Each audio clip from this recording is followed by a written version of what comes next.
ഒരു ഇഷ്ടികയുടെ നീളം ഭിത്തിയുടെ വീതിക്കു കുറുകെ വരുംവിധം നിരത്തിയിടുന്നതിനെ എന്താണ് വിളിക്കുന്നത്? Option A header, stretcher, jam, coin.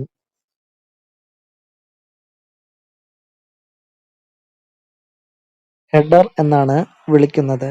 ഒരിഷ്ടികയുടെ നീളം ഭിത്തിയുടെ വീതിക്കു കുറുകെ വരുംവിധം നിരത്തിയിടുന്നതിനെ ഹെഡർ എന്ന് വിളിക്കുന്നു. ഒരു ഇഷ്ടികയുടെ വശത്തിന്റെ വിസ്തീർണ്ണം കുറഞ്ഞ എൻഡ് ഫേസ് ഭാഗം ഭിത്തിയുടെ മുൻവശത്ത് കാണത്തക്കവിധം ഭിത്തിയുടെ നീളത്തിനു കുറുകെ ഇടുന്നതിനെ ഹെഡർ എന്ന് വിളിക്കുന്നു. ഒരു കെട്ടിടത്തിന്റെ പണി പൂർത്തിയാക്കാത്ത ഭിത്തിയുടെ അഗ്രം ഒരു പടി പോലെ ഘട്ടം ഘട്ടമായി നിർത്തിവെക്കുന്ന രീതിയെ എന്താണ് വിളിക്കുന്നത്? Racking back, pointing, toothing, none of this.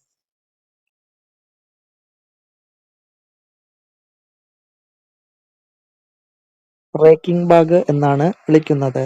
ഒരു കെട്ടിടത്തിന് പണി പൂർത്തിയാകാത്ത ഭിത്തിയുടെ അഗ്രം ഒരു പടി പോലെ ഘട്ടം ഘട്ടമായി നിർത്തിവെക്കുന്ന രീതിയെയാണ് ബേക്കിംഗ് ബാഗ് എന്ന് വിളിക്കുന്നത്. ഭാവിയിൽ ഭിത്തിയുടെ ബാക്കി ഭാഗം കൂട്ടിയിണക്കി നിർമ്മിക്കുന്നതിനായി ഭിത്തിയുടെ അറ്റത്ത് പടികളുടെ ആകൃതിയിൽ ഇഷ്ടികകൾ നിരത്തിവെക്കുന്ന പ്രക്രിയയാണ് റേക്കിംഗ് ബാഗ്. വളഞ്ഞ ആകൃതിയിലുള്ള ഭിത്തികളുടെ കൃത്യമായ അലൈൻമെന്റിനായി ഉപയോഗിക്കുന്ന ബോണ്ട് ഏതാണ്? English bond, Flemish bond, stretcher bond, header bond.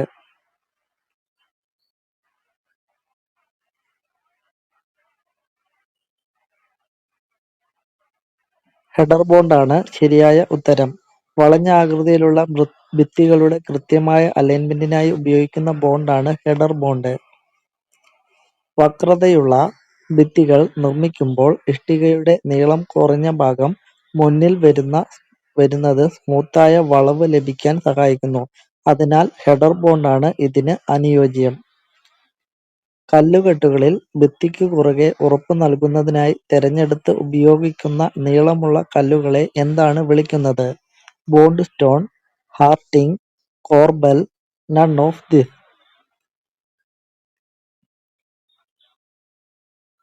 കല്ലുകെട്ടുകളിൽ ഭിത്തിക്കു കുറുകെ ഉറപ്പു നൽകുന്നതിനായി തെരഞ്ഞെടുത്ത് ഉപയോഗിക്കുന്ന നീളമുള്ള കല്ലുകളെ ബോണ്ട് സ്റ്റോൺ എന്നാണ് വിളിക്കുന്നത്.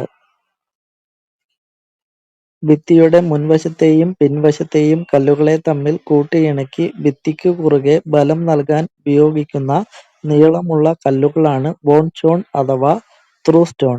വീഡിയോ ഇഷ്ടമായാൽ ലൈക്ക് ചെയ്യുക. ഒരു സ്ത്രീയുടെ യോനിയുടെ വലിപ്പം മനസ്സിലാക്കാൻ അവരുടെ ശരീരത്തിലെ ഏത് ബാഹ്യ അവയവമാണ് നോക്കേണ്ടത്? ചുണ്ടുകൾ, കൈവിരലുകൾ, ഉയരവും ശരീരപ്രകൃതിയും. ഇവയൊന്നുമല്ല. ഏത് അവയവമാണ് നോക്കേണ്ടത്? ഇവയൊന്നും നോക്കണ്ട. ഒരു സ്ത്രീയുടെ യോനിയുടെ വലിപ്പം മനസ്സിലാക്കാൻ അവരുടെ ശരീരത്തിലെ അവയവങ്ങൾ നോക്കിയിട്ട് കാര്യമില്ല. സോഷ്യൽ മീഡിയയിൽ കാണുന്നത് പോലെ മൂക്കോ ചുണ്ടോ വിരലുകളോ നോക്കി ഒരു സ്ത്രീയുടെ യോനിയുടെ വലിപ്പമോ ആഴമോ പ്രവചിക്കാൻ ശാസ്ത്രീയമായി സാധിക്കില്ല.